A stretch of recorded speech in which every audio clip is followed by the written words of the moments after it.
বাচ্চারা কুলের শিশুরা পর্যন্ত রেখাই পায়নি।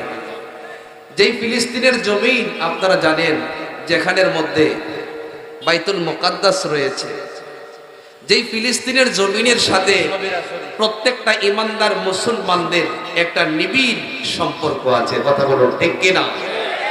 কিন্তু ইহুদিদের আগ্রাসন থেকে আমার ফিলিস্তিনের সেই পূর্ণ ভূমি রক্ষা পায়নি।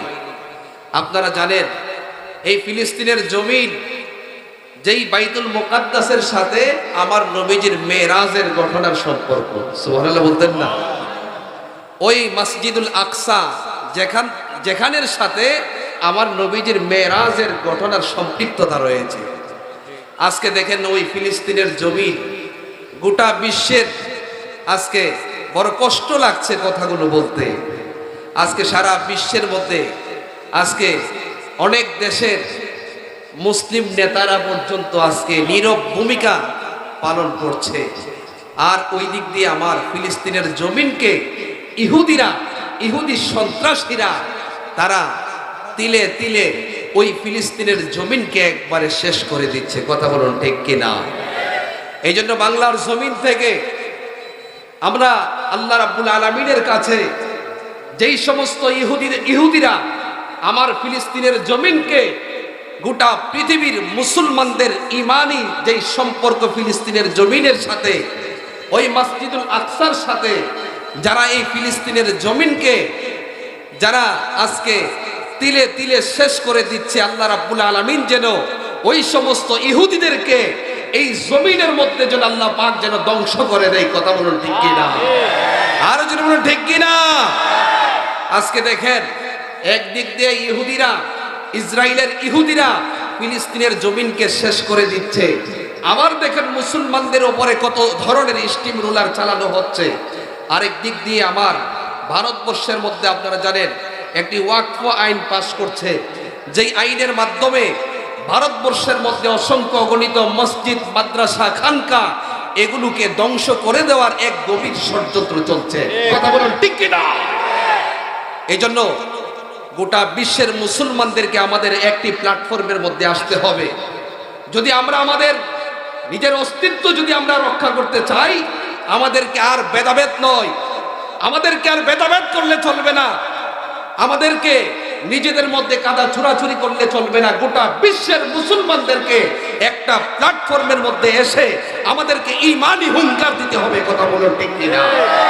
আরো জোরে বলুন ঠিক কিনা? ওই দিক দিয়ে ভারতবর্ষের মধ্যে মসজিদ, মাদ্রাসা, খানকা এগুলো শেষ করে দেওয়ার জন্য গভীর ষড়যন্ত্র চলছে। আর আমার এই বাংলাদেশের মধ্যে আরেকটা ষড়যন্ত্র চলছে, আউলিয়া কেরামের মাজারকে ধ্বংস করে দেওয়ার জন্য, কথা বলুন ঠিক কিনা? এই জন্য যারা উগ্রবাদ প্রদর্শন করে তাদের সাথে ইসলামের কোনো সম্পর্ক নাই, কথা বলুন ঠিক কিনা? এই দেশ আউলিয়া কেরামের দেশ, এই দেশের মধ্যে ইসলামের পতাকা উড়িয়েছেন হক্কানির আউলিয়া কেরাম, কথা বলুন ঠিক কিনা? এই জন্য এই দেশের মধ্যে যারা ইসলামের প্রসার করেছে তারা হচ্ছে আউলিয়া কেরাম। এতে কি সন্দেহ আছে? যেটা বলুন না, সন্দেহ আছে? আল্লাহ রাব্বুল আলামিন আমাদেরকে কেমন নবীর উম্মত বানিয়েছেন, আল্লাহ পাক আমাদেরকে কেমন নবীর উম্মত হিসাবে আল্লাহ পাক কবুল করেছেন। আমার নবী কেমন নবী? ওই নবী কোনো সাধারণ নবী নয়। বড় আফসোস লাগে, দুঃখ লাগে, আজকে অনেকে কথা বলতে গিয়ে আমার নবীর শানে ১৫০০ বছর পরে এসেও আমার এই সোনার বাংলাদেশে আমার নবীর শানে বেয়াদবি করে, মুস্তাকি করে, এইরকম লেপিন্ডিস মার্কা মুসলমান আমার দেশে আছে না নাই? আরেক জোরে বলতে হবে, আছে না নাই? এই জন্য আপনি যদি নিজেকে ইমানদার দাবি করেন, মুসলমান দাবি করেন, তাহলে আমার নবীর শানে কোনো গুস্তাকি করা চলবে না, কথা বলুন ঠিক কিনা? আরে জোরে বলুন না ঠিক কিনা? আমার নবী কেমন নবী? যেই নবী কোনো সাধারণ নবী নয়। আমার নবী রাহমাতুল লিল আলামিন, তিনি কেমন নবী? আমার নবীকে সাহাবায়ে কেরামগণ এত বেশি মহব্বত করত, আমার নবীকে আমার নবীর সাহাবায়ে কেরামগণ এত বেশি ভালোবাসত, মহব্বত করত। আমার নবীজির একজন সাহাবী ছিলেন, যার নাম হচ্ছে হযরতে উরওয়া ইবনে মাসউদ রাদিয়াল্লাহু তাআলা আনহু। বুখারী শরীফের মধ্যে একখানা হাদিস এসেছে, যেই বুখারী শরীফ সম্পর্কে মুহাদ্দিসিনে কেরামগণ বলেছেন আসাহুল কুতুবি বাদা কিতাবিল্লাহি সহিহুল বুখারী, আল্লাহর কিতাবের পরে আসমানের নিচে এই জমিনের উপরে সবচাইতে বিশুদ্ধতম হাদিসের কিতাব হচ্ছে বুখারী শরীফ। জোরে বলুন না সুবহানাল্লাহ। আর জোরে বলতেন না সুবহানাল্লাহ।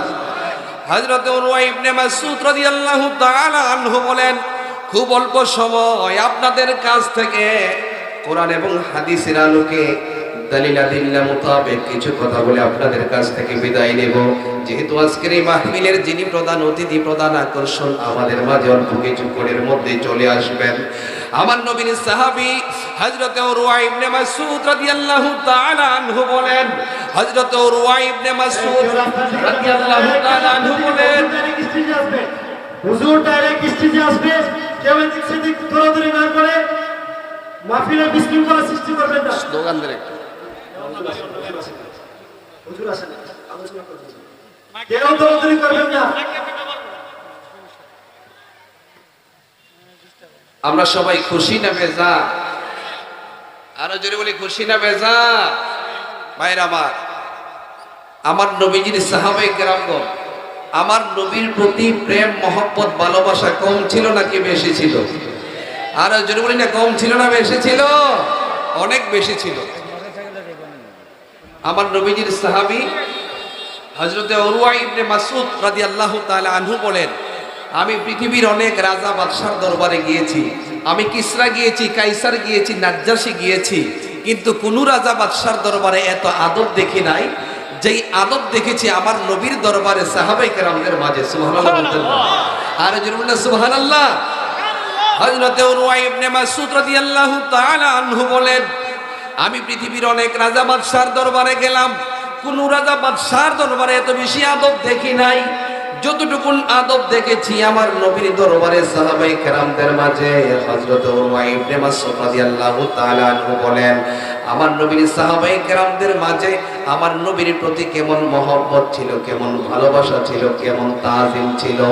হযরত উরওয়া ইবনে মাসউদ রাদিয়াল্লাহু তাআলা আনহু বলেন, ওয়াল্লাহি ইউতনাকামু নুখামাতান ইল্লা কাদ ওয়াকাআত ফি কাফির রাজুল মিনহুম ফাদাল্লাকা বিহা ওয়াজহাহু ওয়া জিলদাহু। হযরত উরওয়া ইবনে মাসউদ রাদিয়াল্লাহু তাআলা আনহু বলেন, আল্লাহর কসম, আমার নবীর দরবারে সাহাবায়ে কেরামদের মাঝে এত বেশি আদব দেখেছি। আমার নবী যখন সাহাবায়ে কেরামের মজলিসের মধ্যে, আমার নবী যখন সাহাবায়ে কেরামের কোন মজলিসের মধ্যে বসতেন, আমার নবী যখন সাহাবায়ে কেরামের মজলিসের মধ্যে যখন থুতু মুবারক নিক্ষেপ করার জন্য ইচ্ছা পোষণ করতেন, আমার নবীজির থুতু মুবারক সাহাবায়ে কেরামগণ গ্রহণ করার জন্য হাত বিছিয়ে দিত। সেই থুতু মুবারক সাহাবায়ে কেরামগণ গ্রহণ করে চেহারার মধ্যে এবং শরীরের মধ্যে মেসেজ করতেন, কারণ আমার নবীজির থুতু মুবারক থেকে মেশক আম্বরের মতো সুগন্ধি বের হতো। সুবহানাল্লাহ। আর জোরে বলুন না সুবহানাল্লাহ। আর দুই নম্বর আদব কেমন ছিল আমার নবীর সাহাবায়ে কেরামদের মাঝে, আমার নবীজির প্রতি সাহাবায়ে কেরামদের আদব দুই নম্বরে কেমন ছিল? দুই নম্বর আদব ছিল, হযরত উরওয়া ইবনে মাসউদ রাদিয়াল্লাহু তাআলা আনহু বলেন, ওয়াইজা আমারাহুম ইবতাদারু আমরাহু। আল্লাহর হাবিব সাল্লাল্লাহু আলাইহি ওয়াসাল্লাম যখন সাহাবায়ে কেরামদেরকে কোন কাজের জন্য নির্দেশ করতেন, সাহাবায়ে কেরামগণ আমার নবীর নির্দেশ পেয়ে সাহাবায়ে কেরামদের মাঝে একটা প্রতিযোগিতা হতো, কোন সাহাবীর আগে কোন সাহাবী আমার নবীজির নির্দেশ বাস্তবায়ন করবে, সাহাবায়ে কেরামদের মাঝে প্রতিযোগিতা হতো। আর তিন নম্বর আদব ছিল ওয়াইজা তাকাল্লামা, তিন নম্বর আদব ছিল ওয়াইজা তাওয়াদ্দা কাদু ইয়াক্তাতিলুনা আলা উদুইহি। আমার নবী যখন উযু করতেন, উযুর পানি যখন গড়াইয়া যাইত, সাহাবায়ে কেরামদের মাঝে একটা প্রতিযোগিতা হতো, আমার নবীজির উযুর পানি সংগ্রহ করার জন্য কোন সাহাবীর আগে কোন সাহাবী আমার নবীজির উযুর পানি সংগ্রহ করবেন, সাহাবায়ে কেরামদের মাঝে একটা প্রতিযোগিতা হয়ে যেত। এই ছিল তিন নম্বর আদব। আর চার নম্বর আদব ছিল ওয়াইজা তাকাল্লামা হাফিজু আসওয়াতাহু ইনদাহু। আমার নবী যখন সাহাবায়ে কেরামের মজলিসের মধ্যে কথা বলতেন, সাহাবায়ে কেরামগণ অত্যন্ত মনোযোগের সাথে, অত্যন্ত আগ্রহের সাথে আমার নবীজির কথাগুলো শ্রবণ করতেন। জোরে বলুন সুবহানাল্লাহ। আর জোরে বলুন সুবহানাল্লাহ। মরণে চেহারা মোবারক দেখিও আকা মরণে চেহারা মোবারক দেখিও আকা কাছে বসে কালিমাটা পড়িয়ে দিও আকা কাছে বসে